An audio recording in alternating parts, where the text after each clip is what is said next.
সপ্তাহে শনিবার মানে নিয়ম নিষ্ঠা মেনে খাওয়া হয় নিরামিষ। আজকে কিন্তু নিরামিষে বানাবো সয়াবিন, আর এই সয়াবিনটা খেতে কিন্তু দুর্দান্ত হয়। প্যাকেট সয়াবিন অল্প লবণ দিয়ে গরম জলে 10 মিনিটের জন্য ভিজিয়ে রাখবো। আর পাটাতে করব একটা মশলাতে ছিল আদা, পাকা লঙ্কা আর ছিল কিছুটা চীনাবাদাম।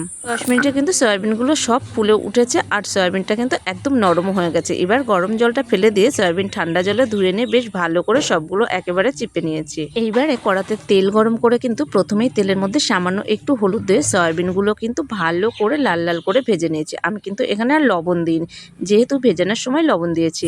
এবার কড়াতে কিন্তু ফের তেল দিয়ে ফোড়নে দিয়েছিলাম জিরে, শুকনো লঙ্কা আর গোটা গরম মশলা। আর তারপরে কিন্তু বাটা মশলাটাকে ঢেলে দিয়েছি। একটু মশলাটা নাড়িয়ে নিয়ে দিয়েছি কিন্তু টমেটো বাটা। তারপরে টমেটো দিয়ে ভালো করে কষিয়ে নিয়ে দিয়েছিলাম লবণ, হলুদ, ধনে গুঁড়ো, জিরে গুঁড়ো আর দিয়েছিলাম কাশ্মীরি লাল লঙ্কার গুঁড়ো। পরে সামান্য জল দিয়ে মশলাটার কাঁচা গন্ধ যাওয়া পর্যন্ত মশলাটা ভালো করে কষিয়ে নেব। তারপরে দেবো আগে থাকতে ফাটিয়ে রাখা টক দই। আর হ্যাঁ, টক দইয়ের মধ্যে সামান্য একটু চিনিও দিয়েছিলাম। পরে মশলা থেকে তেল ছেড়ে আসলে দেবো ভাজা সয়াবিন দিয়ে সবকিছু একসাথে ভালো করে মিলমিশ করে নিয়ে দেবো পরিমাণ মতো ঝোল। আর ঝোল ফুটে গেলে নামানোর আগে দেবো বাটা গরম মশলা। তবে এই রান্নাটা খেতে কিন্তু সত্যিই সুন্দর হয়, একটুও বাড়িয়ে বলছি না।